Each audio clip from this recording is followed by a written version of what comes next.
Polestar CEO says that EV doubters and car companies who say that electric cars aren't in high demand are making a huge mistake. They are falling into what Polestar says is an incredible trap. Where some automakers see an EV demand crisis or a slowdown, Polestar says there is enormous opportunity. Are they right? Are they justified in making these comments? Hello my friends, welcome to the channel. I'm Sam Evans, you're watching the Electric Viking. It's great to see you. Thank you for tuning in. And just want to say thank you for subscribing to the channel. We're just hit 200,000 subscribers, which was a goal of mine. I was hoping to hit that number in 2023. Didn't quite get there, but 2 months late is better late than never. Polestar has, it's in a bit of a rivalry with Volvo, and Volvo has therefore divested its stake.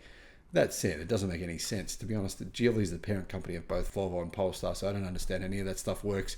But Volvo has apparently, its performance in terms of sales has disappointed its investors and its parent company, meaning Volvo have ended its support and now it's just Geely who's running the show. However, I think Polestar have some really good electric cars, and I think their CEO, Thomas Ingenlath, really knows what he's talking about. He said that the company is in a better position than it may look like from the outside. He's right. They sell no internal combustion vehicles.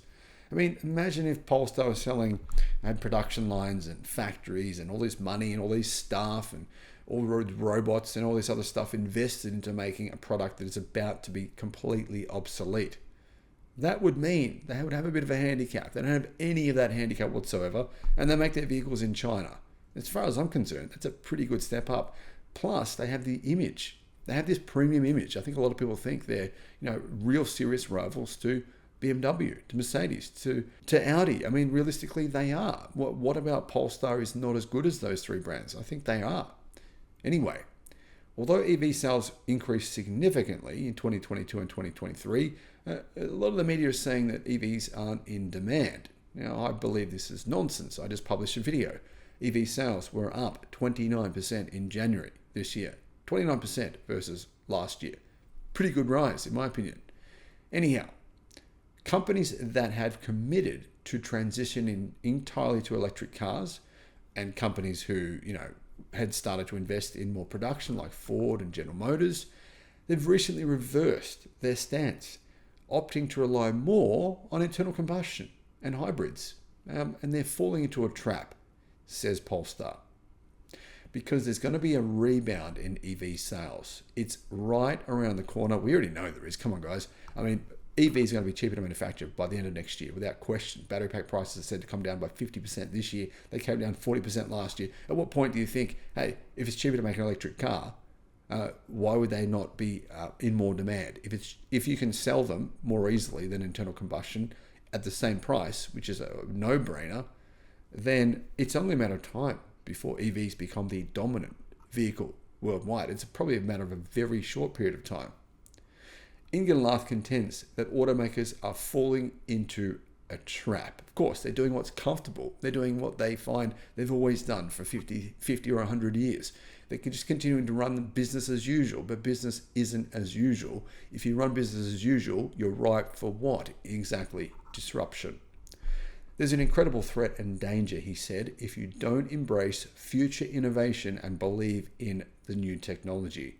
The electric drivetrains, the innovation in batteries, the innovation in modern electronics and software, he told The Telegraph.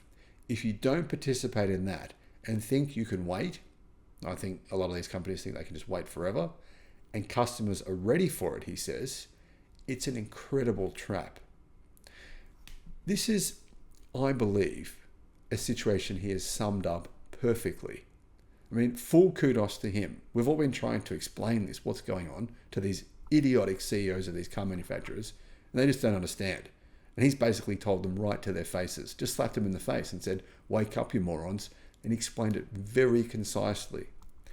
However, Ingenlath wasn't upset that traditional automakers are falling into this trap. In fact, on the other, he's actually quite happy about it. He claimed that since his company has fully committed to electric cars, the vacuum left by traditional automakers who have been spooked by so-called slowing growth will be filled by Polestar and, of course, by other EV companies such as Tesla.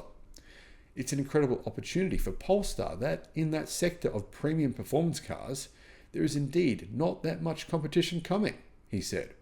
I definitely think that is where you have customers who very much embrace the innovation and the greatness of the electric drivetrain, especially in this high-end premium exclusive sector. Ingelath pointed out that those customers will support it through difficult times, adding that unlike Tesla, whose Model 3 and Model Y are targeting mainstream customers, Polestar's more wealthy clientele are less susceptible to economic factors than less affluent buyers. Now, I can't really say who's buying Polestar vehicles and whether or not he's correct on that, but he is correct about luxury car sales. Historically, when there are recessions and depressions, luxury car sales don't go down. They actually sometimes increase. So that is an interesting point. However, these customers haven't given Polestar the same success that Tesla's mainstream buyers have. So that's the challenge Polestar have, acquiring these new luxury car customers. And a lot of them are very brand loyal. While Tesla has made one of the most popular vehicles on earth, well, the most popular, in 2023, the Model Y was the best-selling car on the planet, Polestar was forced to downgrade some of its forecasts last year as it struggled to meet some of its sales targets. Also of concern for Polestar is its manufacturing, says carscoops.com. While initially building its vehicles at plants in China enabled it to speed up getting vehicles on the road, that decision also could expose it to vulnerability as Europe and the US contemplate regulations, well, the US already has them, that disadvantage vehicles manufactured within the Asian superpowers, within China. So basically, the point is here, right? Polestar, if they want to really get access to the biggest luxury car market in the world, that's in the United States. It is. That's just a fact. And they don't manufacture cars. They don't really manufacture cars for the US because if they were going to ship them to the US, they do have to pay their 27.5% chicken tax. That's a big, big tax to have to pay, right? Plus you've got to ship them all the way from China to the US. Polestar need an EV factory in America to really compete in that luxury car segment in the US. With production coming to Korea, though, that'll help, and already rolling in the US, as well as its opportunity to double down where traditional automakers have chosen to hesitate, the company is not without hope. That may explain why it recently secured $1 billion in funding from a group of banks, which will help Polestar to really, I think, sell more vehicles, to really become maybe more mainstream. Now, Polestar, some of the challenges they're facing is they're having to really fight with Volvo for sales. But I think Polestar, I actually think their vehicles are fantastic. The design is awesome. I'd be more inclined to buy a Polestar than a BMW EV personally, or a Mercedes EV. However, I mean, they are new. They're a newish brand. Not everyone knows about them, and not everyone really kind of sees the difference between, say, the design of a Polestar and something else. Personally, I appreciate the very simplistic, kind of minimalist design of their vehicles, but not everyone agrees with me, guys. What are your thoughts? Getting back to Polestar's CEO, he's saying, this is the reticence of some legacy automakers to really take EV seriously. He's giving Polestar this huge opportunity. He's saying they're making a big mistake, but he's saying, you know what, thank you for making this big mistake. Thank you for not taking technology seriously. Thank you for wanting to just keep doing the same old thing you're doing. For saying that, you know, we're afraid of the future because Polestar are ready to take up that market share that those car makers are leaving open. I agree with him. They're making a big mistake, and I agree that this is to Polestar's benefit. Thank you for watching.